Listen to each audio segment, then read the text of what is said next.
Muy buenas noches, sean bienvenidos al programa de cursos, espacio televisivo de entrevistas académicas del Centro de Estudios Superiores Universitarios.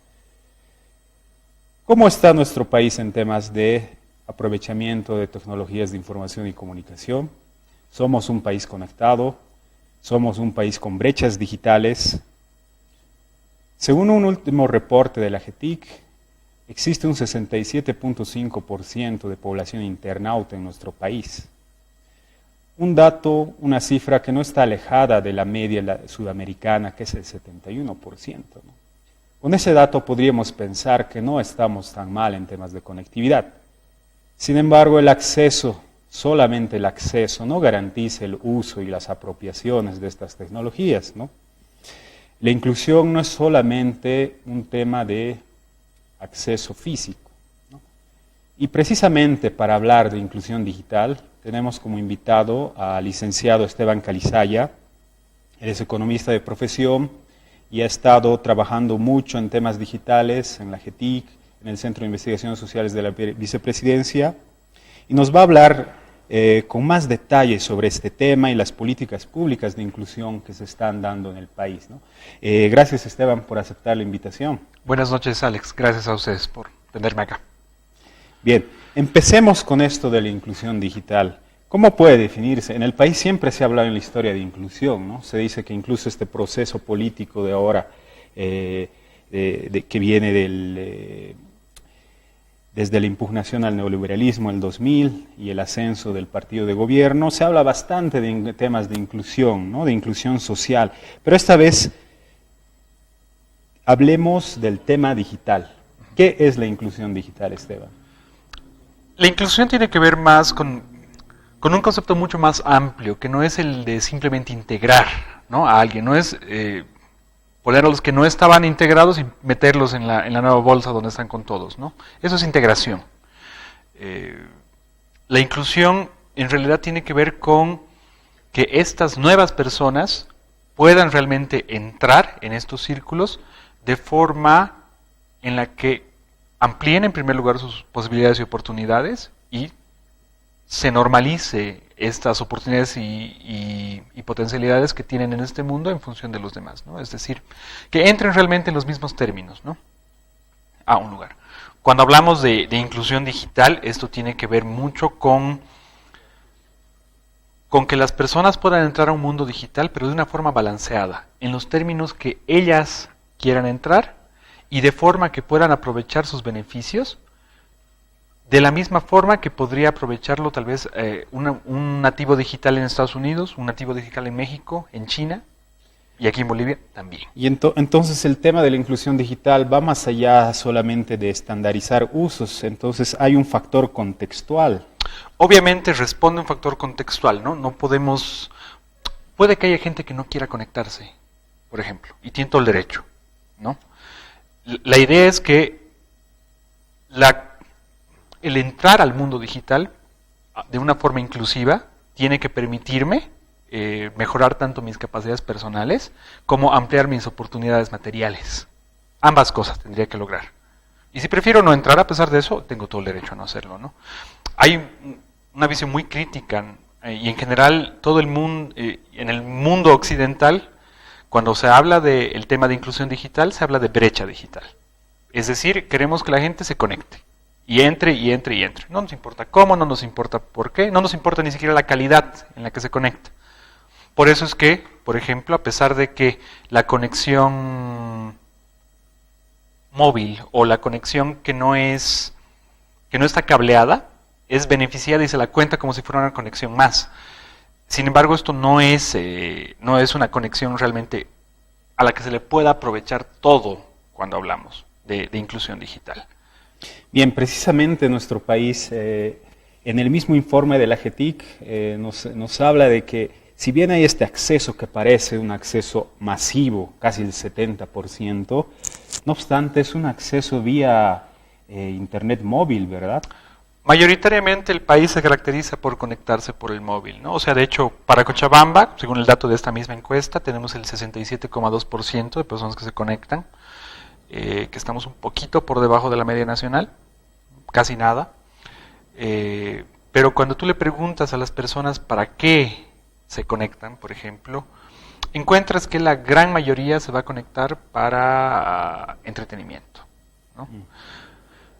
Pero realmente, y volviendo a lo que tú decías, ¿no? O sea, si yo quiero, no sé, por ejemplo, tomar una maestría en línea o tomar un curso que va a tener posiblemente 50 videos, horas de clase, foros y demás, posiblemente una conexión móvil no me dé para todo esto.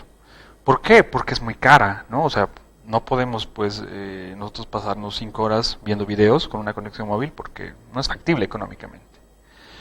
Por eso siempre se beneficia a las conexiones cableadas. ¿Por qué? Porque tienen un ancho de banda ilimitado. Es decir, yo pago un precio plano y veo todo, y no tengo un límite para consumir internet, cosa que una conexión móvil sí me pone.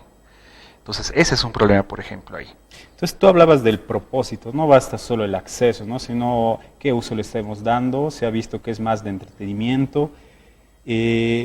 Estamos solo en entretenimiento, la sociedad boliviana. ¿Qué pasa con las empresas? ¿Qué pasa con el Estado? ¿El gobierno mismo está utilizando estas tecnologías de información, la educación? ¿Cómo andan estos otros temas? El tema cuando hablamos de inclusión tiene que ver con que ahora ya no tanto con una brecha de acceso. ¿Por qué? Porque, bueno, o sea, si bien tenemos un acceso mayoritariamente móvil, en estos momentos tenemos una empresa nacional que está trabajando para hacer una conexión directa al Pacífico. Los precios del internet cableado han ido reduciéndose paulatinamente en los últimos años. Todavía ya no tenemos los precios más bajos de Latinoamérica, obviamente, pero ha habido una mejoría. Y este tema es una cuestión de inversión, es una cuestión de fierros, como se dice, ¿no? Es de invertir plata y poner una línea, poner unos cables y llegar a todo el país. Y esa inversión se está haciendo ahora. Entonces los precios van a tender a seguir bajando en el futuro. Cuando hablamos de inclusión tiene mucho que ver, es mucho más importante lo que tiene que ver con el tema de uso. Cómo yo aprovecho las tecnologías, cómo me apropio de la tecnología. Entonces, cómo yo le doy un sentido útil en la cotidianidad de mi vida, pero no simplemente para resolverme algo demasiado trivial, sino para que realmente se haga parte de mi acervo cultural, de capital, si quieres, social o simbólico incluso. Y eso es lo que eso es lo que tiene que ver con resolver este tema de inclusión. O sea, poder cerrar esta brecha, pero ya no a nivel de acceso, que se está haciendo y va a seguir siendo así, sino a nivel de uso. A nivel del Estado, ¿no? Lo que se ha ido haciendo, hay desde el 2015, bueno, fines de 2015, principios de 2016, se crea la Agencia de Gobierno Electrónico y Tecnologías de Información y Comunicación, ¿no? La cual tiene como objetivo implementar el gobierno electrónico en el Estado plurinacional de Bolivia. El gobierno electrónico es básicamente una reestructuración del Estado mismo, de forma que pueda ser tecnologizado, ¿no? Es un tema que tiene que ver más con el Estado mismo, con un tema de eficiencia en sus operaciones, y que obviamente pueden resolverse muchas veces con tecnología, ¿no? Bien, ya que estamos hablando del tema del Estado, pasemos al tema de las políticas públicas, ¿no? ¿Qué políticas públicas en cuanto a inclusión digital el Estado está asumiendo y tú has podido evaluar en general? Bueno, la entidad llamada tendría que ser justamente, como te había mencionado, GETIC, ¿no? De hecho, desde el año pasado implementado un piloto de inclusión digital, en el que yo no he sido parte de ese programa, he trabajado en AGETIC un tiempo, pero ya no he estado cuando han empezado a implementar esto. Lo que hacen es tratar de llegar más que todo a estudiantes y profesores de colegio en esta fase, tengo entendido, para poder traerles, familiarizarlos con herramientas de informáticas y tecnológicas, pero que tengan software libre, ¿no? ¿Por qué? Porque es un mandato como ley desde el Estado que se beneficie el software libre sobre otro tipo de tecnologías que son privativas, ¿no? Cuando hablamos de software libre, hablamos de un tipo de tecnología que cualquiera puede ver cómo está hecha y puede reproducirla después y adaptarla a sus necesidades. Cosa que no nos pasa, por ejemplo, cuando usamos Windows o cuando usamos un iPhone. ¿Por qué? Porque estos equipos y estos softwares son como cajas cerradas, cajas negras. No nos dejan ver cómo funcionan. Simplemente funcionan. El software libre es todo lo contrario a esto, ¿no? Entonces, desde el Estado se beneficia esto y lo que quieren es preparar y crear un poco de... ampliar como que el número de personas que pueden usar estas herramientas cada vez más, ¿no? Y que se use además este tipo de tecnologías en una estrategia pedagógica, ¿no? Y eso creo que es muy rescatable. Sin embargo, si nos ponemos a pensar, ¿no? Hace ya unos años, el 2009, ya se implementaba un modelo 1 a 1, o sea, una computadora, se empezó a repartir computadoras primero a los profesores. Precisamente de eso quería trasladar la conversación, ¿no? Era estos famosos, una computadora por docente, Exacto. una computadora por estudiante, y que en muchos lugares han sido los propios estudiantes y padres de familia que mostraban fotos y experiencias de que no se usaba, de que se quedaba ahí en el almacén sin usarse, ¿no? Tú has podido hacer una evaluación junto con Wilfredo Jordán sobre estos modelos 1 a 1. Hablamos un poco primero del modelo, porque este modelo no es que haya nacido aquí en Bolivia, ¿no? Sino a nivel internacional se entiende que ya habían antes este tipo de políticas para la inclusión digital. Sí, 2 segundos antes de volver a esto, justamente quería ligarlo con esto, ¿no? O sea, puede sonarnos justamente, como decía, se han aplicado ya 2 modelos de tratar de digitalizar, si quieres, la educación. Entonces, ¿por qué viene AGETIC el 2016 e intenta hacer lo mismo, ¿no? Entonces, justamente en esta investigación que hice con Wilfredo Jordán, lo que hicimos fue un poco evaluar qué había pasado con el modelo 1 a 1 en Bolivia. Esta investigación la terminamos en el 2015, se publicó en el 2016, entonces posiblemente necesita algo de actualización. Pero primeramente entender que un modelo 1 a 1 tiene 2 objetivos básicos, ¿no? Es básicamente darle computadoras a los estudiantes para 2 cosas, ¿no? Y que cada niño o niña tenga su computadora, acceso al hardware, ¿no? Al equipo como tal. ¿Para qué? Para obviamente darle acceso a Internet y en general a las TIC, ¿no? No solo Internet en este caso, o sea, a una tecnología de información y comunicación como es una computadora. Y 2, que pueda usar esta herramienta en su dinámica pedagógica, ¿no? Pero decirlo es mucho más fácil que hacerlo, ¿no? O sea, imagínate, o sea, una estrategia pedagógica es un proceso muy complejo. La enseñanza es un proceso muy complejo. Como tal, tú que has sido docente y demás, ¿no? Entonces, es una dinámica que está en constante cambio, que necesita constante adaptación, que necesita constante preparación. Entonces, ahí, por ejemplo, nosotros identificamos a nivel regional, bueno, hay dos pioneros mundiales en primer lugar. El proyecto de OLPC, que es una computadora, One Laptop per Child, una computadora por estudiante, y el proyecto Magallanes en Portugal. Con sus problemas, ¿no? Algunas empezaron pues con software privativo, Magallanes empezó con Intel, incluso trabajando muy estrechamente, y después estas iniciativas fueron migrando cada vez más hacia tecnologías libres, ¿no? Como era obvio que tendría que haber sido así desde el principio, probablemente, ¿no? Pero lo que podemos identificar no solo, bueno, hay más experiencias en la región, hablamos de Uruguay, Ecuador, Argentina, que han implementado proyectos de modelos 1 a 1, ¿no? De una computadora por estudiante o una computadora por docente. Entonces, lo que logramos identificar son como que 3 factores de éxito claros, ¿no? En primer lugar es, uno, obvio, que se dé las computadoras, ¿no? Que se entregue los softwares de forma libre o que se las preste, pero no de forma limitativa, que es un poco lo que ha pasado aquí, por ejemplo. El otro es de que hay un soporte y un acompañamiento técnico que acompaña esto, ¿no? O sea, si se arruina la máquina, alguien tiene que arreglarla. O sea, tiene algo tan simple como que tiene que haber un cortapicos con los enchufes suficientes en el aula para que las máquinas funcionen, ¿no? Todo esto lo enmarcaba algo llamado piso tecnológico, ¿no? Que se entregaba junto con las computadoras en las aulas, en el modelo boliviano. El problema es de que no han funcionado bien, no se han mantenido bien. Bueno, vamos a hablar un poquito después. Ese es el otro factor de éxito. Pero el tercer factor de éxito, y el que me parece más importante y relevante, tiene que ver con una transformación pues, de la estrategia pedagógica como tal. O sea, que el maestro use la herramienta con una experticia tal que la pueda inmiscuir en su proceso educativo, en el proceso de aprendizaje del niño. Y eso ya es más complicado, ¿no? Ya no, porque lo anterior tiene que ver con un tema de gestión y un tema de dinero. Esto tiene que ver con una transformación profunda en un sistema educativo, con capacitación, con gente, ¿no? Lo otro son cosas. Y ahí es donde posiblemente hemos dado los pasos más flojos, ¿no? Y ahí también está involucrado el tema de poder imbuirlos de la filosofía del software libre, ¿verdad? Yo me acuerdo, conocí a varios profes en esa época y, bueno, en estas computadoras venía preinstalada LibreOffice también, pero LibreOffice, muchos de ellos no querían usarlo, iban donde los técnicos y les hacían instalar Office, el Office de Microsoft, ¿no?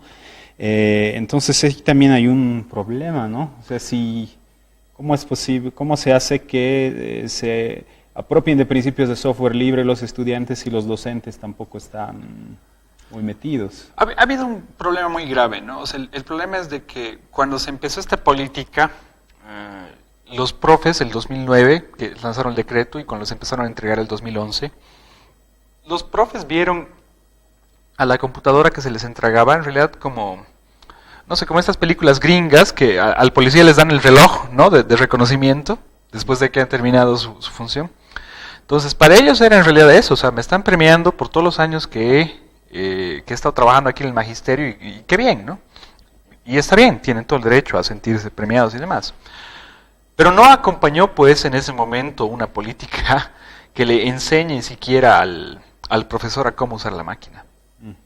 Entonces, muchas veces lo que terminó pasando es de que la máquina terminó en las manos de los hijos del profe o de la profe, ¿no? En este caso, que realmente pues usaban, ¿no? Y como mucho el profe aprendió pues a hacer sus notas en un Excel y ya se solucionó un poco la vida. De hecho, esa fue justamente una primera fase de capacitaciones desde el 2013, ¿no? O sea, se identifica, bueno, los profes, uno que no están usando ni en las aulas, pero o sea, ni siquiera les están usando para su vida personal. O sea, más grave todavía. Y no estoy hablando todavía de software libre, que eso está como que mucho más allá todavía. Entonces, de hecho, empezó una serie de capacitaciones para enseñarles a los profes a moverse un poco en el entorno de la compu, para poder abrir Excel, para poder abrir un Word, y obviamente estamos hablando aquí de software privativo, ¿no? Que era lo más común. Porque, bueno, imagínate que al profe todavía le pidas que aprenda una herramienta que casi nadie usa, bueno, no casi nadie, pero muy poca gente, entonces es difícil. Entonces ese fue un error de fondo ahí que pasó con el tema de una computadora por docente, ¿no? Que en resumen, que se la vio como un premio y nunca se lo vio como un instrumento de trabajo para el profesor. A partir del 2013 ya, y muy cerca ya de la entrega a los estudiantes mismos, empieza desde el Ministerio de Educación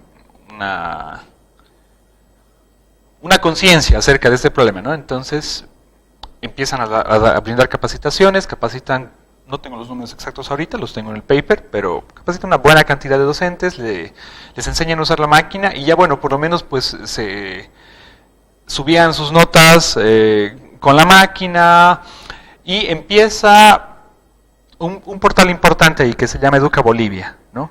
Que es donde empiezan a crear contenidos que pueden ser usados en aula desde la computadora y los empiezan a subir ahí.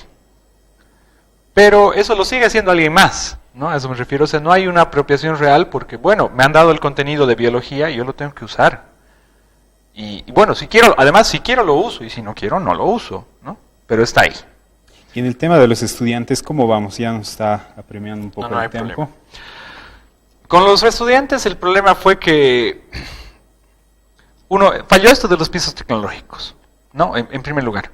No en todos los casos, o sea, no es que no se instalaron, ¿no? Pero, no sé, instalas un piso tecnológico, pero no tienes dónde enchufarlo. Entonces es grave ese tema, ¿no? Es un tema de planificación.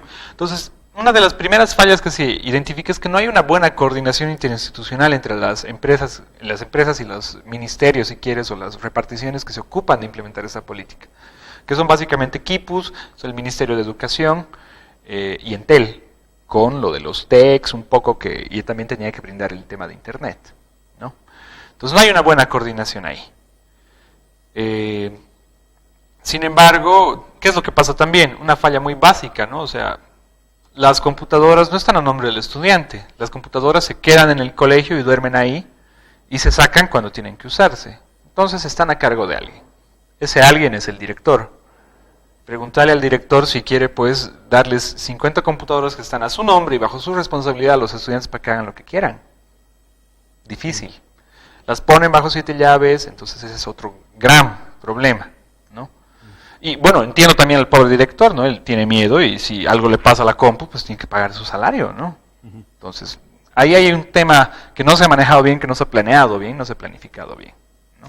Bien, estos dos programas, una computadora por docente y una computadora por estudiante, apuntan principalmente al tema de acceder al hardware, ¿no? Si bien tiene un componente, al parecer, débil en temas educativos.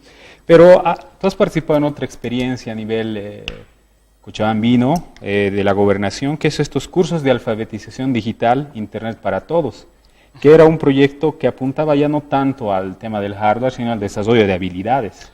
¿Nos puedes contar un poco sobre esta experiencia? Claro que sí. El 2017 nosotros lanzamos yo como parte de la Fundación InternetBolivia.org, junto con la gobernación a solicitud de ellos, lanzamos una serie de 4 cursos sobre habilidades intensivas en TIC. Esa era la idea.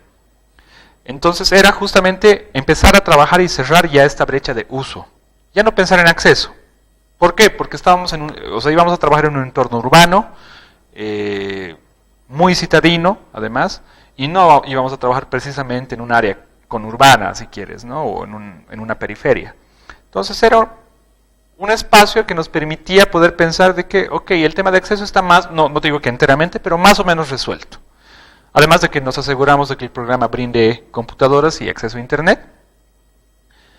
Y empezamos a llamar gente, ¿no? Tuvimos 4 cursos, uno introductorio, uno de seguridad digital, uno de marketing digital y uno de banca y trámites en línea, ¿no?